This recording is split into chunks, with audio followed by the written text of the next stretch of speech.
Good afternoon. Can you hear me in the back? I've always wanted to say that. Just a few welcoming comments. Thank you all for coming out to today's panel discussion featuring Bill Hanley and his crew. And thank you.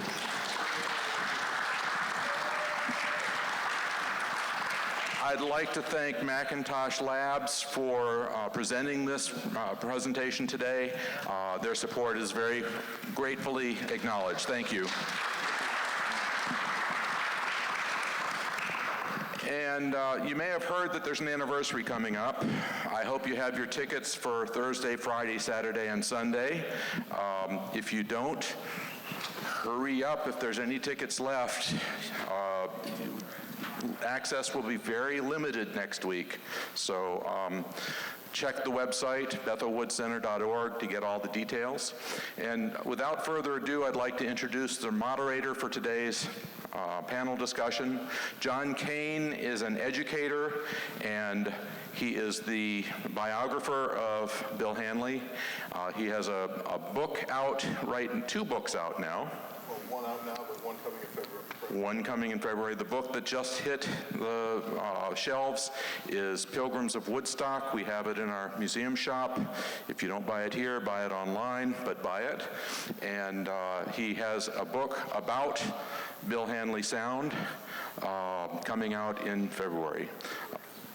John Kane.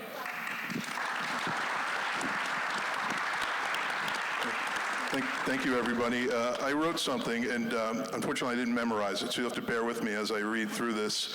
Typically I have to remember these things in full context, but today, not so much. Well, I'd like to thank Bethel Woods Museum Director Wade Lawrence and his assistant Robert Green, and our very special guests today. In my close to 9 years of research while writing for my upcoming book, The Last Seat in the House, The Story of Hanley Sound, no other brand of technology has surfaced as much as the McIntosh power amplifier. At a time when quality sound for indoor or outdoor concert settings was an afterthought, Bill Hanley innovated and changed all of that beginning in the early 1960s. Celebrating their 70th anniversary since 1949, the McIntosh brand has been offering distinguished home audio systems for music and film.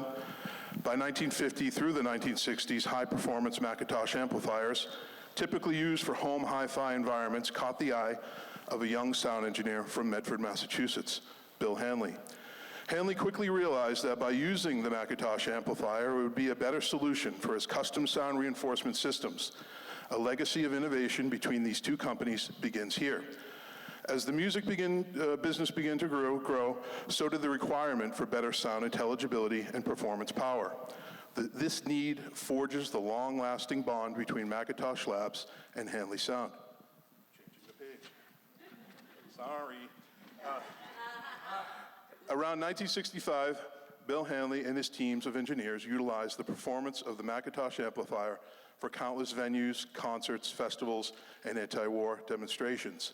These include, but are not limited to, the inauguration of Lyndon B. Johnson, the Cafe A Go-Go, the Fillmore East, the Atlanta Pop Festivals, the Denver International Pop Festival, the Texas International Pop Festival, the Festival Express, and many more. Because of this work, it propelled the McIntosh brand beyond its initial consumer use into a newly developing arena rock marketplace. In early spring of 1969, when Woodstock Ventures called upon Hanley to provide sound reinforcement for one of the largest concerts about to occur on American soil, the McIntosh amplifier was his go-to choice. For close to 4 days, underneath the deck of that massive Woodstock stage rested over 20 McIntosh 3500 power amplifiers, supplying over 10,000 watts to one of the largest concert sound reinforcement systems ever to be constructed. If Hanley Sound gave Woodstock its voice, then McIntosh most certainly powered it. Up until now, the Hanley Sound Woodstock crew that you see here, who worked tirelessly loading tractor trailers, maintaining system efficiency, mixing sound, facilitating the setup and breakdown of equipment, have not been together since the iconic event happened 50 years ago. During this discussion, you will notice behind us various images related to the Woodstock Festival, Hanley Sound and McIntosh. This is history, folks. This is Hanley Sound and McIntosh. Please give a round of applause for our panelists.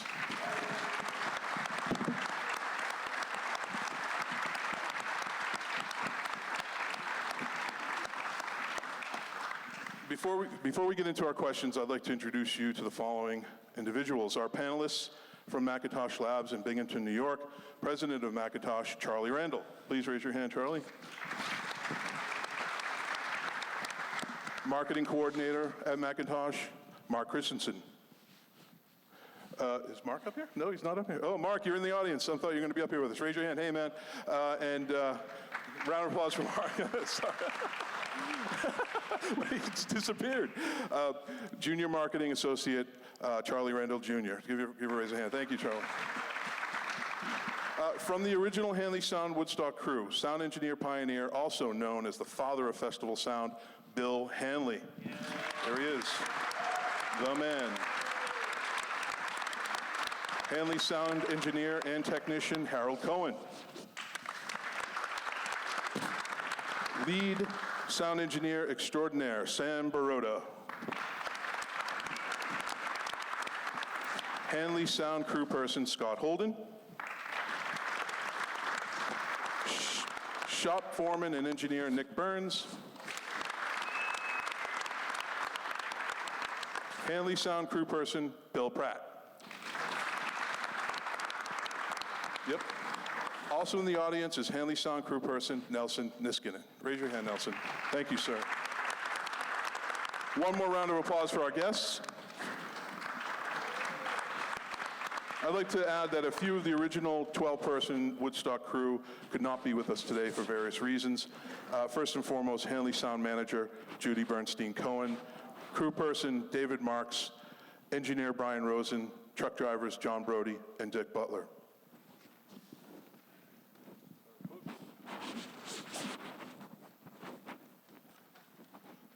So we begin our questions today with a question for Charlie Randall.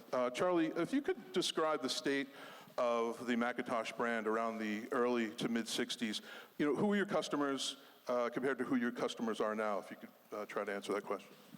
We were the That's largest. for Charlie Randall of McIntosh, yeah. Not Harold Cole and Charlie Randall, yeah. So during that time frame, during the 60s, and really what the company was founded on was Frank McIntosh and Gordon Gow. They recognized the fact that there needed to be a better amplification for the home, but also for venues. They probably weren't dreaming about Woodstock at the time, but they came out of their background. They did a lot of sound reinforcement for like GI clubs, and the amplifiers just weren't powerful enough, nor were they clear enough. So during that time frame, they put the quest together to start McIntosh, which was actually in 1949, but it was really to up the standard of amplification, which ultimately led to things like Woodstock, for instance. The customer during that time frame, obviously it was purely mono or two-channel, depending on what the recordings were that the customer had. And when I say two-channel, I mean stereo. Today, the customers are, still very much enamored with two-channel sound, stereo sound, but also home theater. So many of the systems in homes today will have anywhere between 14 and 20 loudspeakers in one room to reproduce home theater. But today, about half our business is 50-50, so there's still a big appreciation for music, which is there's versus the home theater. And who is in charge? You've done some history in your company, obviously, but there's a Gordon Gow story there, and Bill's going to elaborate on that.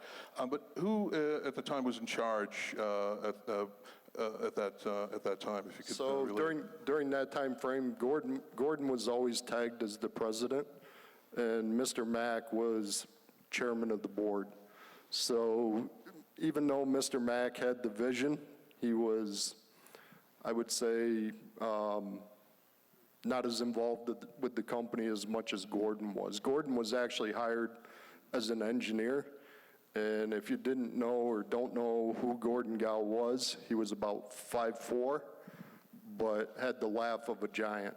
And he was the type of individual, if he loved you, he really loved you. If he didn't like you, even though he was 5'4", it was not a good thing.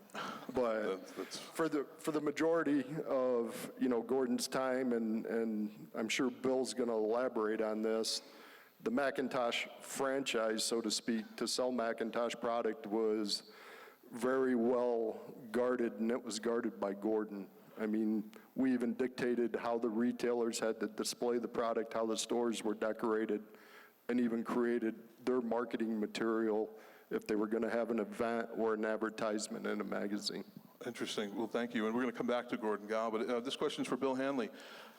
Bill, you revealed to me that you discovered the McIntosh amplifier while working for the Ad Cole Corporation in the early 60s. Ad Cole was contracted by MIT Instrumentation Laboratory to power a gyroscope using an MA30 or 35 amp kit. Is this when you realized that McIntosh was the brand for you based on its reliability and function? Yes, it was the amplifier for me, because it was very reliable, did all the things the specs said they would do, where everybody else's was pretty poor. Mm-hmm. Yeah. And we used them to run the gyroscopes at MIT to keep track of the direction that the rockets were in relative to the sun. And the gyroscope would keep track of that all the time, and that was the reliable device to drive them. Going back to Gordon Gow, Bill, thank you very much. There was a moment in Hanley Sound history where you thought you may want to franchise the McIntosh brand as you became more involved with your projects. Can you recall a conversation that you had with Mr. Gow regarding this? What was his attitude about pioneers? The famous story about pioneers. You refresh my memory. Pioneers get arrows in the you-know-what, right? Isn't that what he told you? Oh, right, yeah. Yeah. Oh, you told it. Well, yeah. Yeah, Harold, why don't you take over? Yeah, go for it, Harold. The story goes that Bill was behind. In the dark, right? In the back, arrows in the back. Yes, I know. That's right. 50 years, No, guys. I remember the story. I related it a few minutes ago, before. Harold, answer the question. That's fine. The story goes that Bill was behind in paying, and he was talking to Gordon Gow and said to Gordon, "We're pioneers." And Gordon responded with, "You know what pioneers get? They get an arrow in the rear end." In the back. Okay. Close. A frame of Okay, reference good. the frame of reference here is that this was equipment meant for home hi-fi use, not meant for rock and roll sound reproduction. So when I imagine, Bill, when you approached Gordon Gow and wanting to use this equipment in such a manner that it was unorthodox, it didn't make much sense using the McIntosh brand for rock and roll festivals and other venues. You agree with that? Bill? Yeah, Yeah? I Okay. agree with that. All right. Thank you. Harold Cohen, this is a question for you. You worked on many of these amplifiers in your time. Can you elaborate on the reliability of the McIntosh product? They were extremely reliable. That was one of their fortes. And being a tube amplifier, that became a problem when transporting them. They were heavy, and they, in general, had to be protected. There were a couple of components in the 3500 that did fail, and we did find, for instance, that the bias transistor was not up to snuff, and we replaced it because they kept blowing. And there were other components also that in the Mac 275s, which were then, now I think what we're in the, sixth generation from that. It's probably the most famous of, in my opinion anyhow, of McIntosh amplifiers, and certainly in the annals of the hi-fi industry. Thank you, Harold. Bill Hanley, this is a question for you. You used McIntosh amplifiers at the Lyndon B. Johnson inauguration in 1965, but then in '66, for the Beatles tour, you did not. What was it about the McIntosh brand why you didn't use McIntosh for the Beatles, but you did for Lyndon B. Johnson? Was it the price point, not enough power? We used them for them too. You used McIntosh for the Beatles. We used some special stuff that the government had built for battleships. RCA 600-watt amplifiers is what I had on record for huge battleship amplifiers, right? For the Beatles? Yes. Yeah. But at the time of the Beatles tour, was there a reason why you might not have used McIntosh? Was there enough power and sustainability in the equipment then, or was it too early? The reliability was great, and we just kept stacking them up until we had all we had in the house.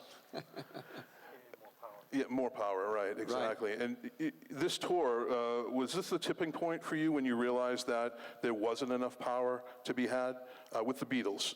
Your problems with supporting the Beatles with sound reinforcement? We didn't know the sound system was running for the Beatles. Why is that? Why is that? 42,000 girls screaming at the top of their lungs. I couldn't hear myself. I didn't know I was there. A couple of years ago, someone called up that was at the Beatles thing, and they said they heard well. I said, well, I didn't hear anything. I was right down there close to the stage. And come to find out that they were standing way up at the top of the balcony, and our speakers were facing up at the audience. But the sounds just crossed. The sound for the for the Beatles went up without any competition, and the girls just beat us to death. Couldn't hear a thing. That story never gets old. Sam Baroda, this is a question for you, sir. While at Hanley Sound, you brought many of these amplifiers on the road leading up to the Woodstock Festival. What was it about the McIntosh amplifier, in your view, that made it so important to the quality of what Hanley Sound was providing at the time? First of all, was the look. The look? Oh, okay. Because when all this amp was set up in a rack, it made an incredible impression to the audience. And people would come by and kind of take a look at it. And also reliability. Put your microphone closer. Also reliability. Thank you, Bill. Okay. Yeah. And you know, from the point of view of quality, you know, for the exception of what Hal just said about a dropout with technical problems with bias once in a while, you know, you could go on. Okay. Yeah. So no, absolutely. Yeah. And yeah. also don't forget the sweetness of vacuum tubes. Yeah, elaborate on that a little bit that you more. cannot reproduce today. Yeah. Okay. Very good. Thank you very much. This one is for Scott Holden. You mentioned to me that you worked on some of the custom chassis and road cases that were built at Hanley Sound. These were meant for efficiency and safety, making them roadworthy. Can you elaborate on this or talk a little bit about that? Well, let's see. Is this on? It's on. I was hired as a woodworker for Hanley Sound, and they basically just said, kid, build some boxes. These things break. We don't want things laid down on them to break the tubes. So we just designed whatever case I felt like. I don't think there was any particular design objective except don't break the tubes. Correct. So we made a lot of boxes Correct. in a little shop next door, hired one of the kids from the hardware store locally, and put together a number of boxes, and you see them painted blue and orange. For the 275s, orange, and for the 350s, in blue. And you'll see that in some of the photos behind us for sure. You mean. What's that, Bill? The 350 watt amplifier, not 250. 300. Oh, you said 3? You said 250. You said 250 or 350? Yeah, put the microphone to your mouth. We don't have any speakers for the monitors here. Oh, boy. Here we go. Can't hear what's being said the very roads well. now. Because Here I'm we deaf. go. Is there a suggestion box somewhere? This question is for Charlie Randall. Do you have any opinion or recollection of how influential sound companies like Hanley Sound influenced the development of your product from hi-fi? Here we are from hi-fi to concerts sound. Can you make any connections this way, Charlie? Yeah, sure. So, you know, the original amplifier that Hanley Sound is famous for with McIntosh is, as we've been talking about, is the 3500. But the 3500 then morphed to 2300, 2500, all the way to 2600. Today, the biggest amplifier we make is 2,000 watts. So the progression of power came from what we learned around the reliability, especially when they're used at strenuous venues like Woodstock. So the cooling, which is what really is the key factor to any amplifier as far as keeping its life expectancy. but also knowing that some of the amplifiers are being pushed right up to their limits, the amplifiers started to inherently change in design. And when I say inherently change in design, every part that goes into making an amplifier has what's called a SOA, which is a safe operating area. And typically we run those parts at about somewhere between 70 and 80%, where a lot of other manufacturers will run them right up to 100%. So that's why even today, you know, they've been talking about, in the early days, they even used like MC275s. The MC275 is the longest amplifier that we've ever had in production. It came out in 1961, and it's still in production today. Obviously, it's gone through generational changes, but the circuit topology as far as the audio goes is identical to what we used in 1961. Thank you. Thank you very much. This is sort of a multifaceted question for the Woodstock, the Hanley Sound Woodstock crew. When did you start hearing about Woodstock at the Hanley Sound office back in Bedford? I know, Bill Pratt, you were in New York, correct, when you heard about Woodstock, correct?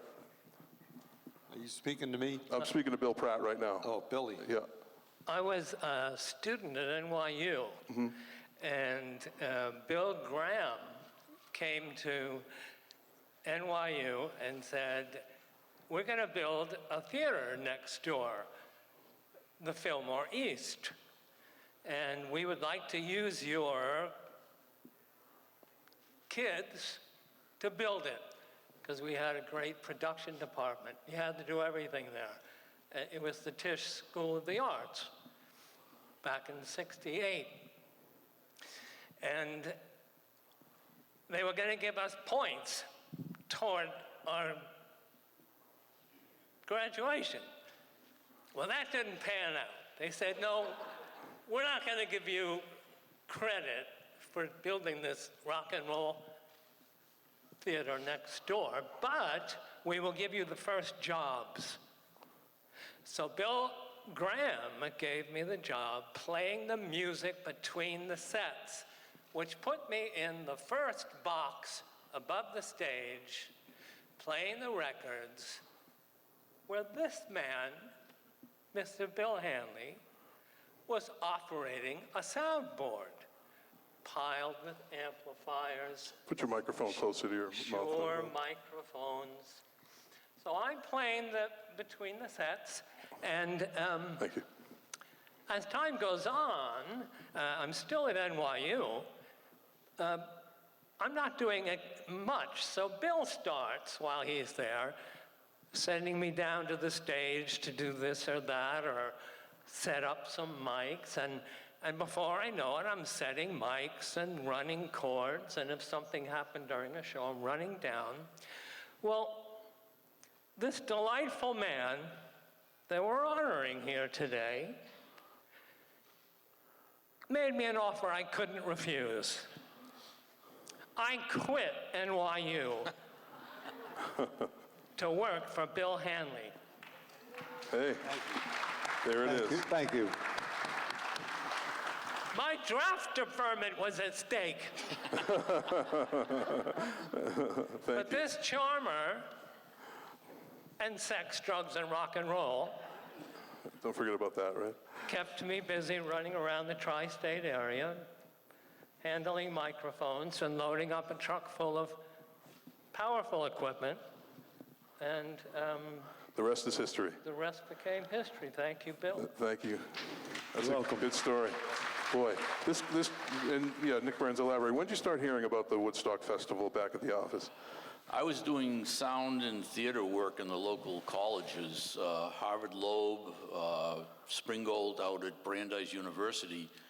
And on a Sunday afternoon, I got a call from Judy Bernstein wondering if I was available to do some work next week. And I said, sure, what have you got? And she said, can you come to the shop on Monday? And I said, sure.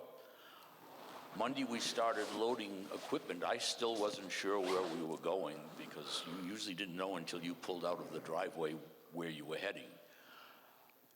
I was in a Dodge mobile home and I was loading Scully 1-inch tape recorders and boxes of Shure microphones, and then cases of Scotch recording tape. And I said, something is going on.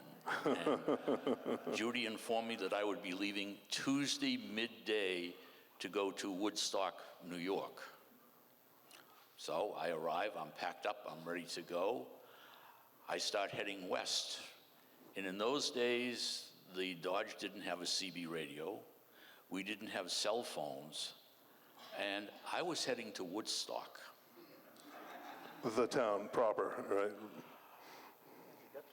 And I got to Woodstock. You've heard this story before. And I was filling the Dodge, and somebody said, hey, man, you know they moved it. And I'm like, they moved what? He said, they moved the festival to Bethel. And I said, how far away is Bethel? I don't remember what the distance was, but I went to stealth mode in the Dodge. I put my foot all the way on the floor in the accelerator and prayed that I would get there in time. So that's when I heard about Woodstock. Sam Baroda, you initially weren't supposed to go to Woodstock, right? You told me that. Well, yeah, kind of. Bill can remember those stories. No, at the beginning, I don't think I was going to, to the festival. I was prepping equipment and so on, and then toward, a week before, again, Judy, just say, okay, here on the schedule, just go ahead and go down. And I ended up basically arriving in the morning with Bill and starting the setup of the equipment. And you mostly mixed at night, correct? I mixed most of the events, yeah. Yeah. Yes, at night, you were mostly at night. Yeah. Interesting, yeah. And Harold, you were kind of stuck back at the office working on a console for Bill, right? You want to maybe just talk about that briefly? Harold Cohen? Yes. Yeah. I was the backup person, and it was an interesting story because they couldn't get me in. And Scott came out on a motorcycle and took the pieces that they needed to have at the time. Now, at that time, the airport runways were only finished approximately, 2 weeks, 3 weeks before. And when Bill and Judy Bernstein flew in about, a week before, they actually circled over the site? The landing runways, and 2 other towers took a fix on the plane.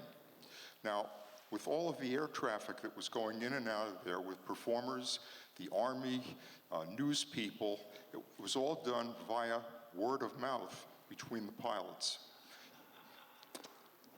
Very good. Thank you very much. This question's for Bill Hanley. Bill, you were called upon to take a look at the Yasgur site beforehand, and you talk about this a lot. You tell me that you laid out the system that was to be placed on the Yasgur bowl in your head. What was going on in your mind when you came upon that site and saw that bowl on that day? What was going on in your mind regarding the layout of the sound system? Well, I was concentrating on trying to get a narrow enough beam of sound to generate enough SPL at the back of the house in those pockets that were up at the top of the hill. Yeah. You're saying volume, right? Yeah. Can we bring down the house sound, drop the low end, say 300 hertz down off, because we're having trouble, I'm having trouble understanding what he's saying, the proximity effect of that microphone that he's talking on.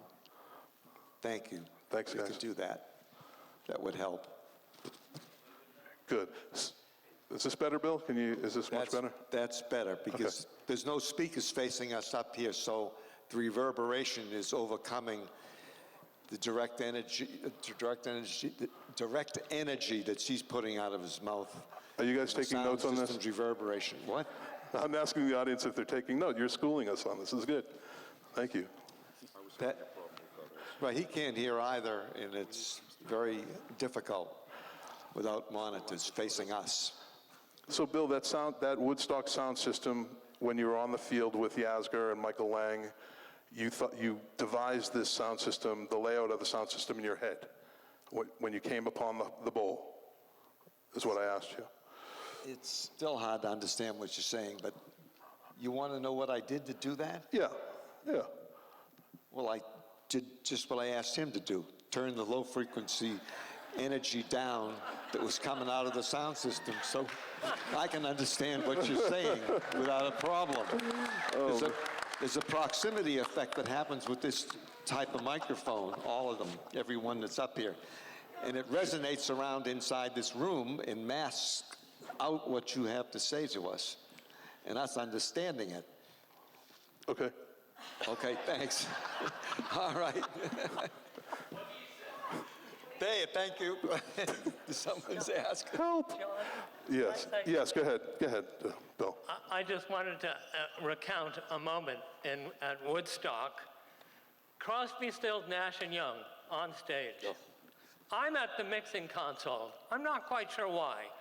Maybe because nobody ever heard of Crosby, Stills, Nash & Young. And these guys were doing that. So, this is for you, sound guy in the back, right? They start singing, and I'm not sure who it was, maybe Crosby. He says, can I have a little more sound on the monitors, please? I can't hear. I was mortified.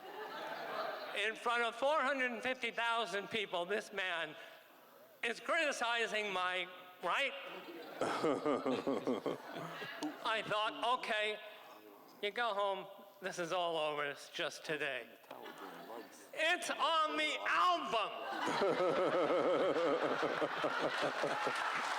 Remember so the great. history now. There you go. That's brilliant. That's brilliant. Thank you. Yeah. More history than me. And Harold, he's had a big mouth up there. Harold, would you please do this or that? If only Stephen Stills was here right now. This Would I question's turn up the mic? Harold, Okay, turn there up you the go. mic. This question's for Sam Baroda. After arriving on the site a few days before the festival start, you were largely responsible to facilitate the setup of equipment. Was it always planned to have the amplifiers under the stage, and why in this location? Well, if I recall, I had a conversation with Bill when I came in, and, Yeah.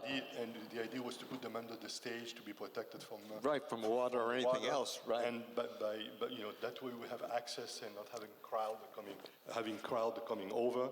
I still remember the mobile caravan we had with all the equipment inside. Yep. Did a block diagram and basically, spent the whole night working. And in the morning, 4 o'clock in the morning, the PA went on. But the idea was to be protected under the stage. Right. Okay. Thank you. And to have control. Yes, good. Bill, can you hear me now? I can hear you, Okay. but I'm having trouble understanding, but go ahead. You're doing better. We've got, take a little more lows out of his microphone and we might get it easier. Thanks. Okay. Bill, how did you know how much equipment you would need to effectively produce quality sound for 400,000 people? I didn't expect 400,000 people. I only expected 100,000. And that's why I set up a back speaker system and a lower level in the front. Elevation-wise level, not audio-wise level. Thank you. Thank you. You're welcome. This question's for Billy Pratt. Bill, you told us you arrived from New York City, from the Fillmore East. What was your specific role during the festival? Did you ever go onto the stage to visit your friend here, Scott Holden? My friend what? Scott, did you ever visit Scott Holden under the stage? What was your role at the Woodstock Festival for Hanley Sound? Bill gave me the responsibility before Woodstock in the many months leading up to Woodstock to take a trunk full of equipment, pull it to our supply place on 5th Street, right? 5th Street off 2nd, between 2nd and the Bowery, pick up a bunch of equipment for very often Sly and the Family Stone, very often Big Brother and Holding Company, gather up all the microphones we needed, all the cords, everything we did to put on a show in like a college auditorium out in the middle of nowhere. So he gave me that responsibility, and I did that for many, many months. Arrive at the scene, set it all up, make sure everything was working properly, and then this man, Nick, would walk in like a superstar and turn the dials and schmooze with the client. Sly or Janice or any number of folks, and that pretty much carried over, and that's what I was responsible for. And the thing, what we always said back then was at the breakdown, grab the mics first. Get all the mics together, put them in a box, and then you get the cords and the mic stand, and you clean up in general. Thank and you. that's pretty much, we had just done that in Atlanta. Right. The for week Atlanta Pop Festival. before, Right. and in between that, we had the Fillmore East to do on those off nights when something wasn't happening around the tri-state area. Yeah.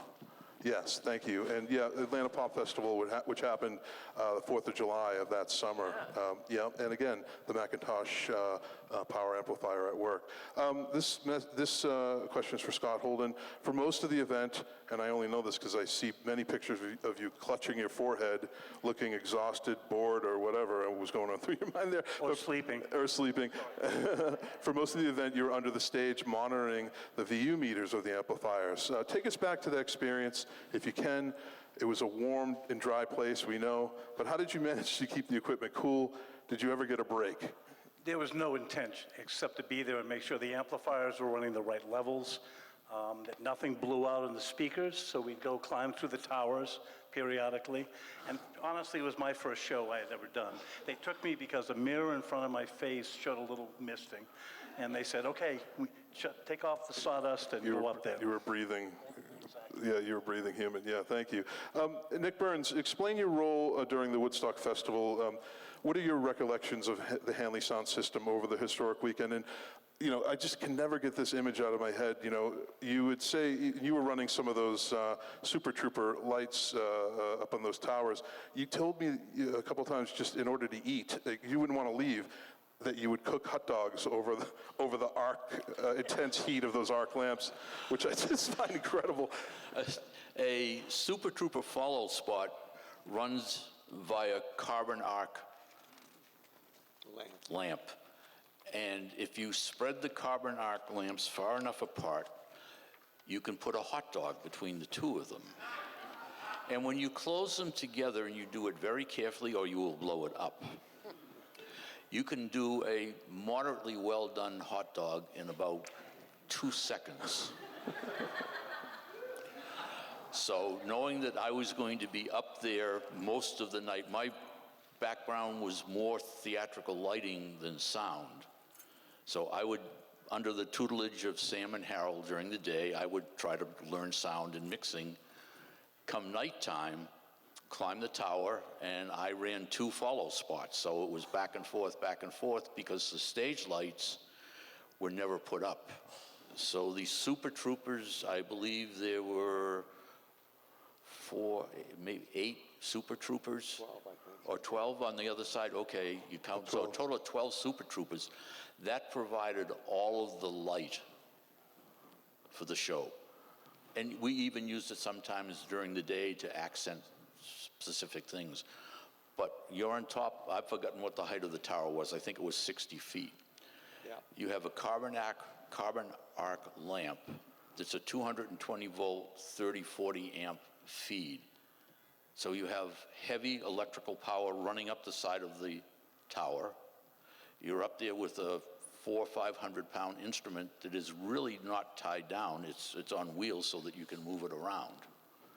And you paid attention to what you were doing. And once you got up there, the likelihood of coming down was slim and none. So you brought your thermos of coffee, you brought your hot dogs, and you brought your rain gear. And when you learned, when you had worked in the theater and you learned how to work these things, you had a long pair of needle nose pliers, you had a screwdriver, you had a crescent wrench, and you had welding gloves. Because when you're running a carbon arc lamp, it gets very, very hot. And when you're running it continuously, it gets even hotter.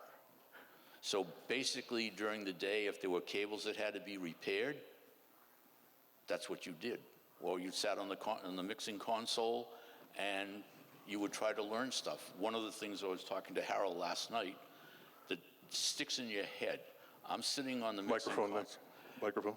Sorry, sitting on the mixing console with Harold. Chipmunk, it had rained. Chipmunk is on the stage and announces in his stage voice, "Harold, turn up the mic." Nick and Harold are switching Shure preamplifiers. Now, a lot of the AC stuff was wet. What does wet electrical cables do? They bite, and they bite severely. Thank you very much. Charlie Randall, at what point did your company realize that your product was used at Woodstock? Was there, you told me many occasions that McIntosh is working towards getting their history in line with all these incredible concerts and events over the years. When did was there an epiphany, or was there some sort of realization like, wow, McIntosh was really involved in some important stuff, including Woodstock? Yeah, I mean, from standpoint as to when we knew that McIntosh was part of Woodstock, I'm sure if Gordon and them guys knew that Hanley Sound was doing it, that McIntosh was going to be there. From standpoint of what you can call modern day history or what we look for now, as you introduced, the company's 70 years old. Right. Woodstock now is the concert's 50th anniversary, and it's a great tie-in to know that Bill and them guys, originally selected McIntosh because it could have been any other brand, and really fortunate to be part of such an iconic thing. Yeah, and after learning about how Hanley Sound used your product, do you think it influenced a whole new wave of sound companies moving forward into the 70s? Yeah, absolutely, because, I think Woodstock was at the extreme as far as the number of people, but the venues just kept getting larger and larger, and it pushed a lot of people to up the envelope to, create more power. Maybe not as clean or reliable as McIntosh, but there was a lot of other companies that grew up, during that time frame, especially in the 70s, that competed with McIntosh. Yeah, thank you very much. So, Bill Hanley, some lasting questions here. Bill, why McIntosh? It was the best amplifier on the marketplace. That's what it was. And it most reliable and quietest. You hardly could tell it was running whatsoever when there was no signal on it. It really was well designed. Everybody else has hummed, and all tech and all those units had problems. And Theirs didn't. McIntosh just right. It kept those gyroscopes going, so we could find out what was going on. Exactly. And it kept the sound system going. Yeah, exactly. Right. Most importantly, Harold Cohen, you wanted to add to this? What Hanley Sound did, led by certainly Bill Hanley, was created what in the past had been PA systems. And thank you to McIntosh, we now have what is known as concert sound. Exactly. Very well put. Full fidelity. Charlie Randall, any lasting comments regarding the McIntosh relationship with Hanley Sound? One second, Charlie Randall first. Yep, sure. First of all, I'd like to, personally thank Bill. It was actually the first time today that I got the opportunity to meet him. And again, like I said earlier, thank you for choosing McIntosh and being such a great proponent for the brand all these years. Thank you. You're welcome. First rate. And any lasting comments from the panel? Bill Pratt, you wanted to say something? I kind of likened the sound that was made then. I make a car analogy. I know there's some other car buffs on the panel here. The cars in the 60s. I liken what he did, the pureness of the power, the microphone, and then the speakers that he chose, the big horns and the diaphragms. We're talking pure basics here. And the big bass. I liken that to what a car was in those days when you had a big engine in a 60s car. And between your foot and that carburetor was a very simple linkage. That's all it was, a simple linkage right to the gas and the power. It was that pure, like driving an old car. And those systems were pure. And those singers and their emotion was able to come through with all the pureness that those artists possessed. And you had to be good. You had to be really good. Nowadays, you can fudge a lot of stuff with a fancy console. You can put people on pitch, one thing or another.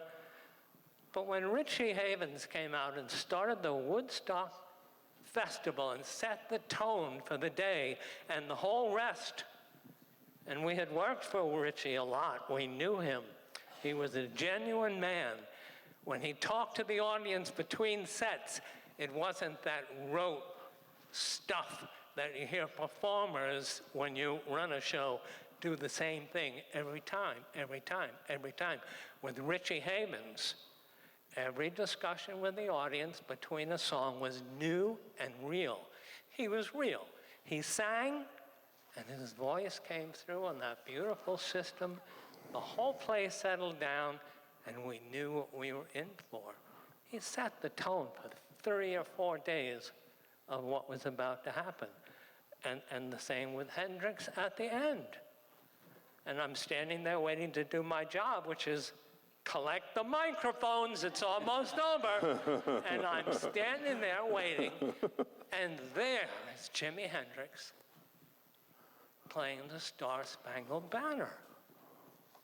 Well, I think it was probably one of the only times I completely forgot my job, my responsibility, and I just watched and listened like everybody else did. I mean, Bill, what have you done? It was beautiful. It was beautiful. You're welcome. And maybe one or two lasting comments from the panel. Anything you'd like to add as we close this panel out? Anybody? Yeah, Scott? I can remember walking the hillside at my first concert. I'd never been to an outdoor concert before. They took me out of the shop because they needed a body. I remember walking it with Sam, and he played Blood, Sweat, and Tears, What Goes Up Must Come Down, and it had great range of music. And I have never in my life, before or since, heard anything so beautiful. It was amazing. That's incredible. That's good. Too. That's good. We have an audio message that we'd like to play from David Marks. And David Marks was with Hanley Sound for only 1 year, but in that 1 year, he was able to capture in a journal and through his photography some of the most important images and stories ever told. And David lives in South Africa, and sadly, he could not be with us today, and we're going to play that for you now. Hello and good evening. This is David Marks, your long-lost friend from 1969, greeting you from the eastern side of Southern Africa on the Natal South Coast. That's between Umzumbi and Port Shepstone. I don't know how this is going to turn out. Consider this an audio selfie. Before I go into what I think would be important for you to hear about the South African Woodstock sound connection, I'm looking at the pictures here on my screen that John Kane has. I can see Sam Baroda. Before I go into the other members of the crew, let me just say hello to Bill Hanley and to Rhoda and to Joe if he's there, and to Gerald, and of course Roy, I'm sure is overlooking proceedings, as is my dear wife Franny. Just to say hello to Bill, and not to forget Dave Fries and Judy. And here I'm seeing pictures of Harold, and there's Brian, Rosen, I think, and then Nick, is that right? Yes, there's Nick, Scott, Billy Pratt. Oh, there's a picture of John Brody. And Nelson, I see. As Wade pointed out, you guys are meeting and discussing the 1969 Woodstock legacy. That the legacy Bill Hanley sound system left us in Africa is profound. I'm not going to be able to put 50 years in 5 minutes.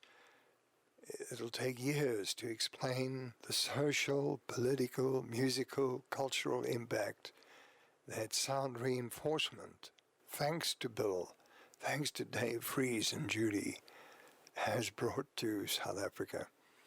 I now have a unique archive of over 55 years of collecting, even before I went to the States in '69, of alternative events in townships, in clubs and concerts, stuff that you wouldn't hear on state radio, given the politics of South Africa at the time. And with the system arriving in Soweto in 1971, free of charge, Bill never charged us a cent. Our first show in 1971 with Brooke Benton, who had come to South Africa. From there, to promote cultures that wouldn't normally gather, I would focus on South African jazz, the so-called folk music, traditional township, rural African music on pretty large stages. We would, for example, our famous Free People's Concerts ran for years. They were all free. We put up the big Woodstock bins, as they were affectionately called, blindly record or desk mix everything. If it murmured or moved, I shot it, I taped it, and let other musicians listen to music they would never have otherwise heard. We introduced the townships to the cities and the suburbs to the rural areas. That's what the sound system did. My dear friend Johnny Clegg also passed away. I gave him his first gig when he was 17 years old at the Troubadour in Johannesburg. And then years later, Ladysmith Black Mambazo to the city. And this could never have been done without the sound system. Okay, you can look up on my website. There's lots of sound stories. The Turtles tour that I did with Dick Butler in the 22-ton Yellowbird tractor-trailer. That's Shumba. The legacy that was left by the sound system in this country needs to be talked about. And then I'll also explain to you how this whole thing started with a song. That's how I got to America. And with that song, how we put on these free shows, the sound reinforcement for events that have become legendary. So thank you, John Kane, Wade, and Jim Shelley. Let's see if we can't get together at some point. And remember to look at the website, see the stories, and take the links to the Hidden Years Music Archive. Music is the catalyst, but it basically covers sociology, of politics, of audio. It goes very deep, and it all started with the father of festival sound and the sound system that we use to communicate with in South Africa. Thanks, peace, or as they say in Zulu, ukutula. It's a strange, strange world we live in, Master Jack. You taught me all I know and I'll never look back. It's a very strange world. I'd like to, at this point, open up for questions. Okay. Would someone like to pass around a microphone? Okay.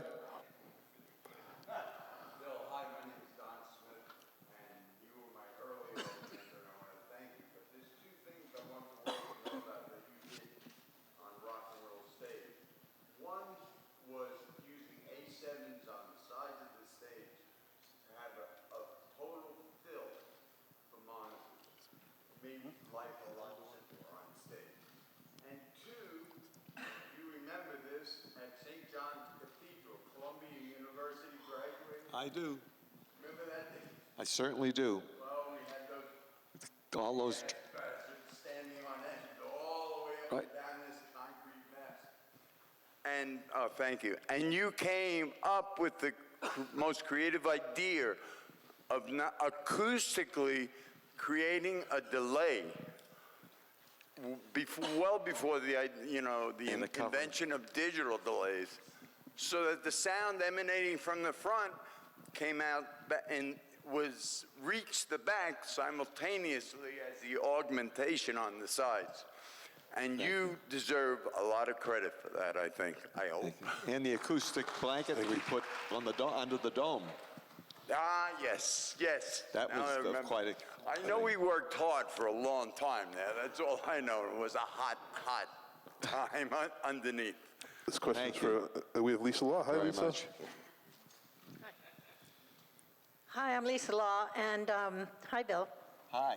Hi. So I was listening to all the stories, but I didn't hear who hired you. So I think you were hired by John Morris? By who? John Morris. No, I was really hired by Stan Goldstein. Stan Goldstein. Ah. Okay, because For it's John, really... I opened the Anderson Theater before we opened the Fillmore East. And that's where I met Stan John. Goldstein hired you to do Woodstock. I'm sorry? Then Stan Goldstein hired you to do Woodstock, not John Morris. In effect, yes. And Because then John Michael. Morris was Fillmore East, right? Right, and that was for Okay. Graham. Thank you. Any other questions? Yeah, we have someone in the back.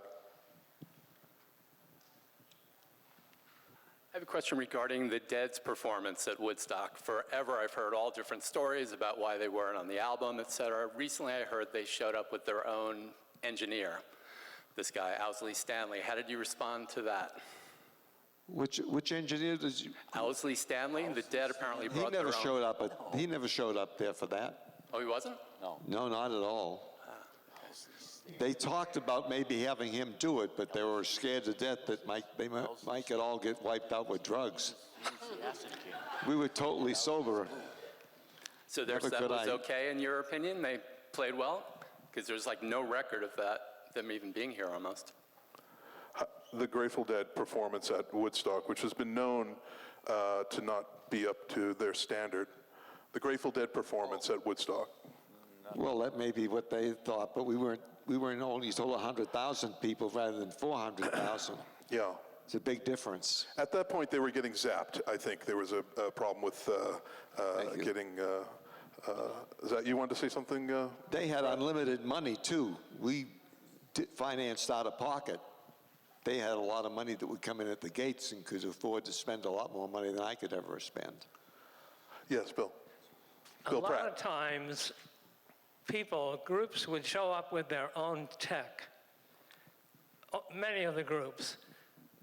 I remember Jefferson Airplane in particular, and they would come in like, I'm the sound guy, and I'm going to run this thing.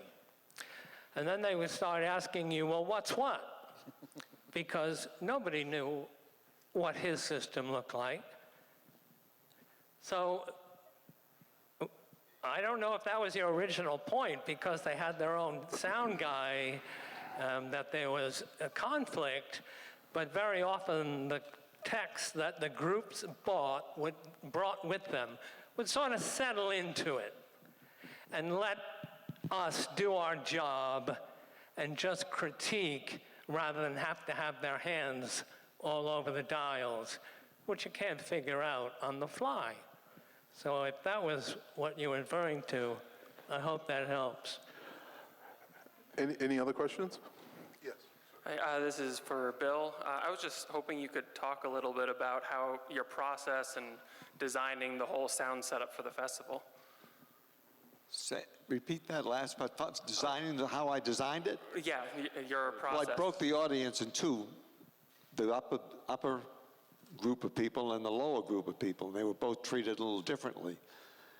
The upper group of people the sound system was compressed, and brought right up to the limits of the amplifier so we wouldn't go into distortion with an LA2A, a set of them. One is compression and one is reduced clipping, make sure it didn't clip.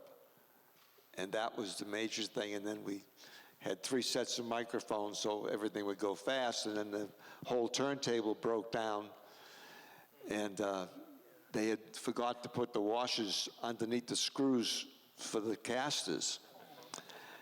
And they were a little bit off center, and as soon as they put the bolts were off center, so they loaded it up, and the bolts pulled right straight through, and that was the end of moving the dollies. And that affected your microphone answer your setup question? as well. Yeah. Okay. Hello. My brother-in-law, Nelson Niskanen, worked for 2 years for Hanley Sound. And a little bit 2 years for Hanley Sound. He had a friend, Tui, Bill Pratt. They went to high school together, hence how he got the job. And then he tells a story, plus he had a pulse. And he tells a story, Nelson does, of taking a motorcycle during the festival and taking it to the far reaches of the farm to listen to the sound. It probably was a common thing to do. And he said it was crystal clear. So it's apropos, can you hear me from the back? Well, Nelson can attest it. The sound was awesome. Awesome. And thank you for your work, Nelson. Go ahead, Bill. Want to answer? Yes, questions? Oh, yes, Rono. It was great. Bill, all in, how many people, all in, counting everybody that worked for you, were on your crew during the show? I'm sorry I didn't get the first part. All in. We were about 9 or 10. That's it? I counted 12, Rono, in my research. 12. 12. Excuse me, 12. I counted 12 in my Who were research. they, John? Well, the panel you see here, David Fries, who was elsewhere, and Rick Slattery, those 2 folks were at DeKalb preparing sound post-Woodstock. There was, of course, Nelson. How many is that so far? I have to look at my list. Want to name all the people on the crew? You remember everybody? I don't remember everybody. Not everybody. It was Brian Rosen. Brian, that's right. We're missing Brian Rosen, right? And David John Marks. Brody was driving truck. That's right, yeah. And Dick Dave Butler, Mark, John Brody. Certainly. Who drove the truck up? John Brody. John Brody. And Dick Butler. Tractor trailer? He didn't drive that up. He didn't know. The semi, The semi. the Peterbilt. Yeah. Yep. I didn't know he drove. John and Dick. drove truck. Yep. I drove with Didn't him. know he drove that. That's why I get my motorcycle up there. Yes, sir. You had a question? Not so much a question as a thank you. In 1979, I was 17 years old and not knowing what I wanted to do when I graduated from high school.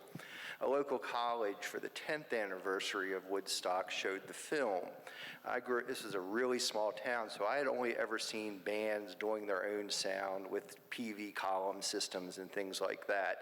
And when I saw the movie and saw the towers, I realized that there were people that did this for a living, and I thought I would like to do that too. And for 30 years, I worked in the live sound industry, so thank you all.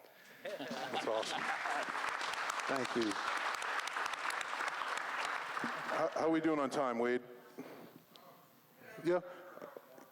Yes, sir. I need to follow up on the Grateful Dead information because the story is told that they insisted on using their own sound system.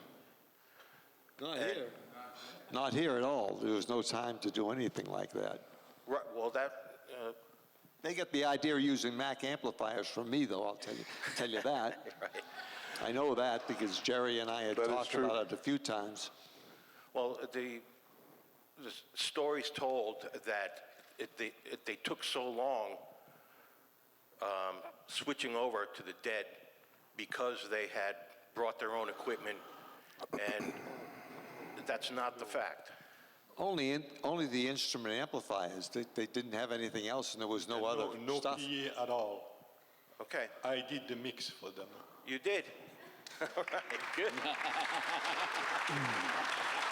Thank you, Sam.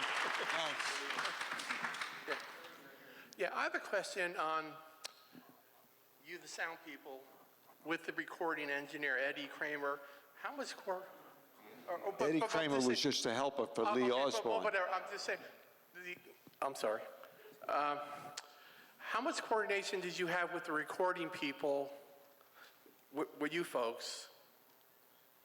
Well, Eddie Kramer helped. Lee Osborne was the leading guy, and then we had a runner. I made that mistake. But my question is, how did you coordinate with them? And were they able to listen to the tapes the next day, or just to see if maybe you guys needed to tweak something, or? We split the microphones. Okay. Everybody had a split. Oh, they had a split, okay. And then Lee did all the mix downs because I gave him the same equipment that they used on the recording went out to California, where Lee did the mix down. Okay, but did they check the? Eddie Kramer worked for Warner Brothers because they have. Right. Yeah, he was. Freddie Weintraub decided that they needed somebody from Warner Brothers to be on the site. And my other question is, did they realize that there was an album going to be planned for this, right? Obviously, they recorded the whole festival. Right, there was an eight-track recordings, two 8-track machines. Well, were they, my thing is, were they able to see how it was sounding the first day with all the rain and all the technical issues? Well, playback or, just sort of. Were they playing back? No, there was no playback in the room. No, there was no stage left. Yeah, so they basically didn't know how it sounded until the show was over. As soon as you took a reel out of the machine, there was only one machine, there was no time to do any kind of playback. So the playback was done way later. Yeah, all the mix downs. Our recording setup was to get maximum information on the tapes. And then when they got it out to California, Warner Brothers wanted to put out an hour-and-a-half film, and that was the end of it. Well, Lee and, what's his name? Eddie Kramer, you mean? Lee Osborne? Oh. Eddie, no, the guy that did the film. Michael Wadley. Not Warner Brothers. Michael Wadley.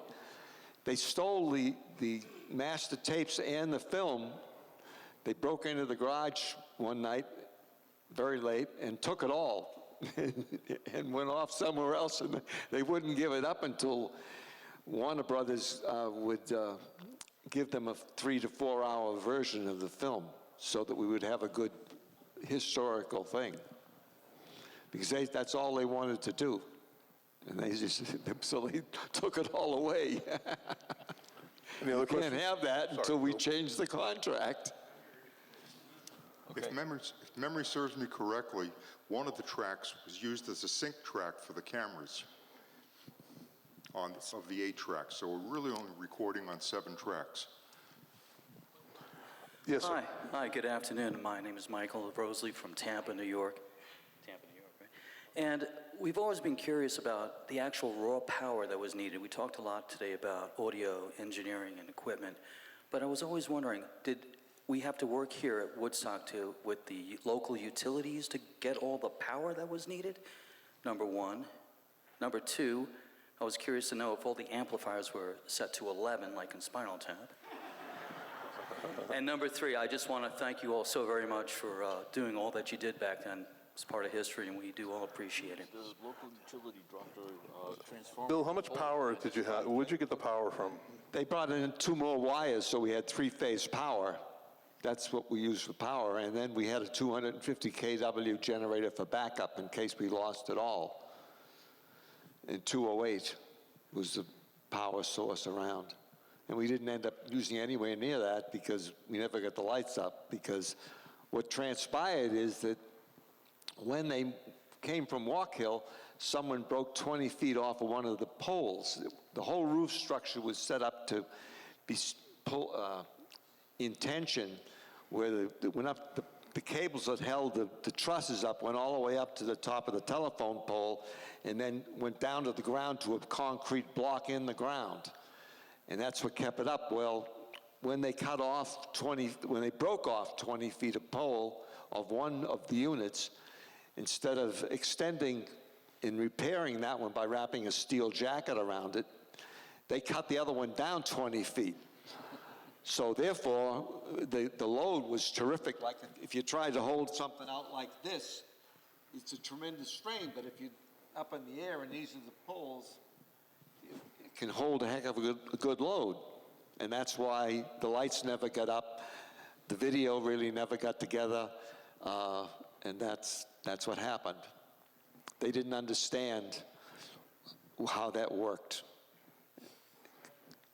Any other questions? Microphone? Thank you. Was Eric Blackstead in charge of recording, Bill? What'd you say? Eric Blackstead. That was back in the studio afterwards, later on with Lee. Lee was the head master recordist. Okay. We never found out what happened to him. And Eric was part of the studio thing. If I can make a note on that, what Lee Osborne did was he went around to all the first-run theaters for the film with the film, and he found all of the things that were right and wrong with the theaters. At that time, sound systems were considered to be overhead. So if a speaker went or an amplifier went, they weren't necessarily being fixed. The first run of Woodstock had to have a complete system, and Lee also set what the volume levels had to be and marked it on their mixers so that the levels would be up and where they should be. Not all of the, most of the films that came out that time did not have any kind of levels like they played Woodstock in the first run. Thank you, Harold. Yes. Yeah, I have a question. I'm a huge Janis Joplin fan, and I know that there's a story about a mic box or something, a bottle of gin, and I know, Bill, you know this story. Could you tell that story? Bill Pratt or Bill Hanley? Bill Pratt, I'm sorry. It's yours. I don't think the boss ever knew. We did a lot of Janis Joplin. And I guess it's 50 years, I can tell this. Love Janis. She was one of the only performers. Usually the limos whisk everybody away, right? She came out on stage and sat with us while we broke down. Wow, and just that's nice.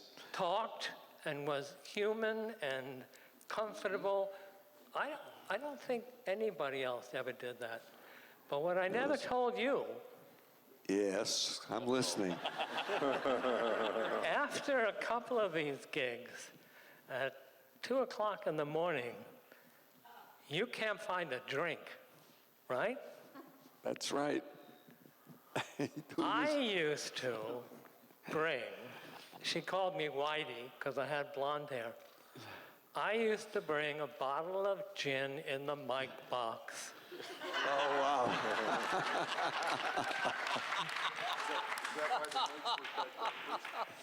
That's why the mics got packed up first.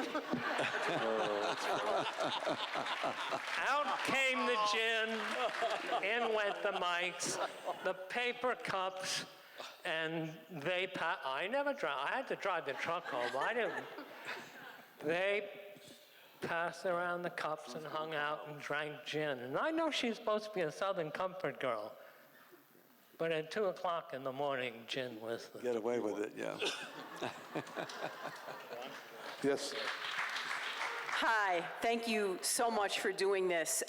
My name's Ann Saunders, and I'm the artistic director of the Falcon Ridge Folk Festival in its 31st year, right down the road, just a couple of hours away.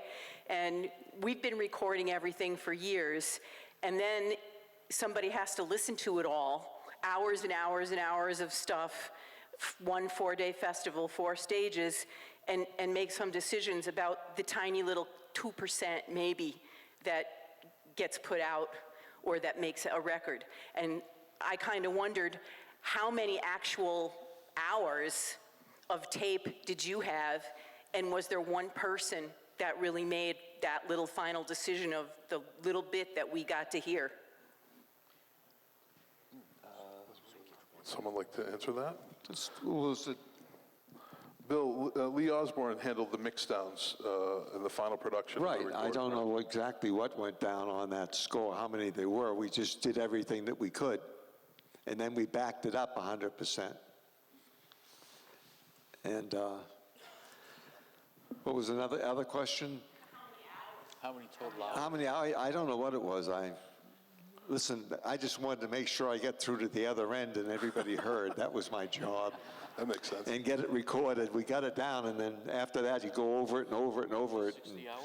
Tweak things up. There's so much dead time. Right. There's so much dead time, it must have been 15 to 20 hours. Oh, sure. 15 to 20 hours anyways. Where's Andy Zaks when you need Andy Zaks, right? Rhino Records is claiming they're 1 Wait a second. There you go. Yeah. Yeah, Andy mentions that soundtrack is more of a collage of audio than a cohesive streaming enactment of or reenactment of the festival. So it's important to note that. Any other questions? You know, I want to add also. Oh, go ahead. I'm that sorry. The soundtrack was also used for the film. Right. Not only for audio. So that's part of what the editing process goes through. Yes, thank you.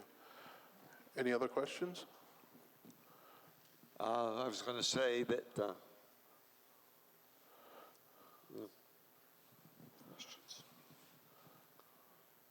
they disappeared. It's all good. It's all good. Folks, I really want to thank everyone for attending today. This is history in the making, and like I've always said, no one's going to celebrate the 51st anniversary of Woodstock. This marks an important evolution in live concert sound with this company, Hanley Sound, a pioneering sound company, and the legacy of the McIntosh power amplifier and many other fine products. Thank you again, and a big round of applause for our panelists, please.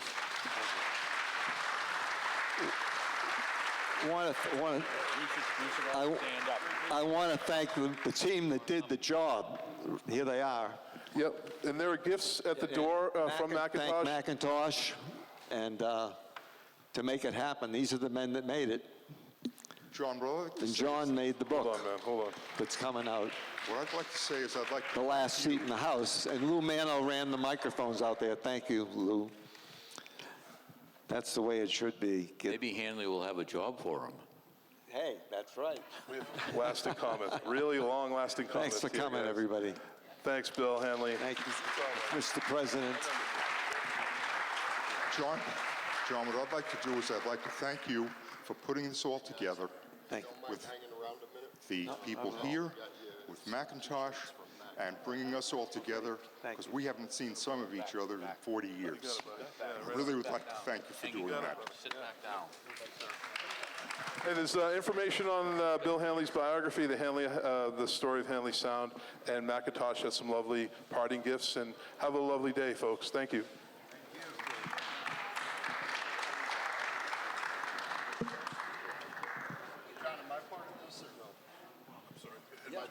Charlie, go ahead, Brady, you want to say something. Are you part of this? I'm sorry. Yes, sir. No, I'm the secret police. Oh, he did it.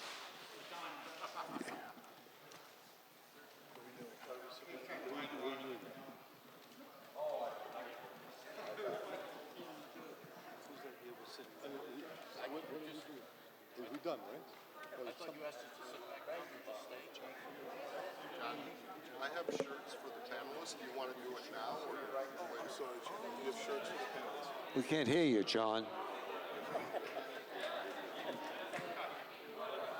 We could use this opportunity as for photographs and things like that. Is that okay? That's fine. Do it right now. So you don't with the backdrop. Just put the microphone on.